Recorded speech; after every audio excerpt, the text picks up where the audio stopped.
ہم اپنے آپ کو کیا کہتے ہیں؟ اہل سنت اچھا، اب یہاں پر ایک بات ذہن میں رکھ لینا کہ اہل سنت والجماعت تو سارے چاروں ائمہ کی اقتداء کرنے والے جو لوگ ہیں نا، چاہے وہ حنفی ہوں، چاہے مالکی ہوں، چاہے شافعی ہوں، چاہے حنبلی ہوں، یہ چاروں ائمہ کی اقتداء کرنے والے لوگ کون ہیں؟ صرف ہم ہی نہیں ہیں، چاروں ائمہ کی اقتداء کرنے والے لوگ کون ہیں؟ اہل سنت والجماعت۔ لیکن ہم آج کل اپنے آپ کو کیا کہتے ہیں؟ بولو، دیوبندی۔ تو دیوبندی کو کہتے ہیں؟ کیا ضرورت ہے دیوبندی کہنے کی؟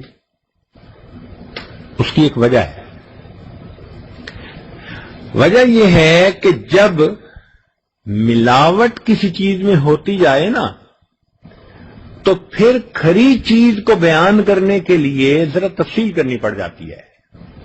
مثال کے طور پر پہلے زمانے میں جب گھر میں گھی ختم ہو جاتا تھا تو خاوند کاروبار پہ جانے لگتا تو بیوی پھر ایک لفظ کہتی تھی، جی گھی ختم ہو گیا ہے لیتے آنا۔ کیا کہتی تھی؟ گھی ختم ہو گیا ہے۔ تو گھی کے لفظ سے خاوند کو سمجھ آ جاتی تھی میں نے کیا لانا ہے۔ اللہ کی شان دیکھو، بناوٹی گھی آ گئے، ڈالڈا گھی آ گیا، فلاں گھی آ گیا۔ تو اب بیوی کو تو اصلی گھی چاہیے تھا، ٹھیک ہے نا؟ لہذا اب جب خاوند جانے لگا تو بیوی نے کہا جی دیسی گھی لے آنا۔ تو دیسی کا لفظ اس کی کیوں لگانا پڑ گیا؟ نکھار کرنے کے لیے۔ پہلے تو گھی کہتی تھی، اب کیا کہنے لگی؟ تو بھئی دیسی کا لفظ کیوں لگایا؟ تاکہ کھوٹے اور کھرے کے درمیان،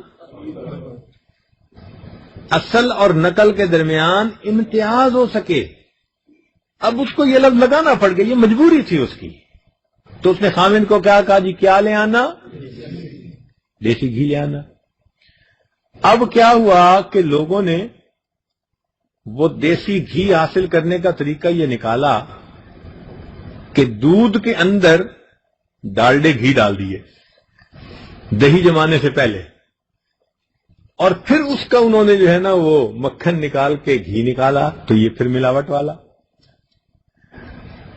تو اب یہ بھی نہیں کہہ سکتے کہ دیسی گھی لانا، اب بیوی کہنے لگی جی اصلی دیسی گھی لے آنا۔ تو اب اس کو ایک لفظ اور استعمال کرنا پڑ گیا۔ تو یہ جو لفظ وہ استعمال کر رہی ہے وہ اپنی مجبوری کی وجہ سے کر رہی ہے۔ کس کے لیے کر رہی ہے؟ اصلی دیسی گھی، کہ ایسا دیسی گھی کہ جس میں ڈالڈا کی ملاوٹ سے نہ گھی نکالا گیا ہو، بسلے دودھ سے ڈائریکٹ گھی نکالا گیا۔ جس طرح اس عورت کی یہ مجبوری تھی، ہماری بھی یہ مجبوری ہے کہ اتنے فتنے آ گئے ہیں دنیا میں کہ صحیح نشاندہی کرنا مسئلہ بن گیا ہے۔ لہذا اب کوئی ہم سے جب پوچھتا ہے کہ تم کون ہو، اور ہم آگے سے صرف ایک لفظ بتا دیں جی دیوبندی، تو اس دیوبندی کے ایک لفظ سے ہر چیز اس کے اوپر واضح ہو جاتی ہے، ہمیں مزید تفصیل نہیں کہنی پڑ جاتی۔ ورنہ اہل سنت والجماعت اگر ہم کہیں گے تو بھئی اہل سنت والجماعت تو بریلوی بھی کہتے ہیں اپنے آپ کو، تو پھر آگے بتانا پڑے گا نا کہ ہم کون ہیں۔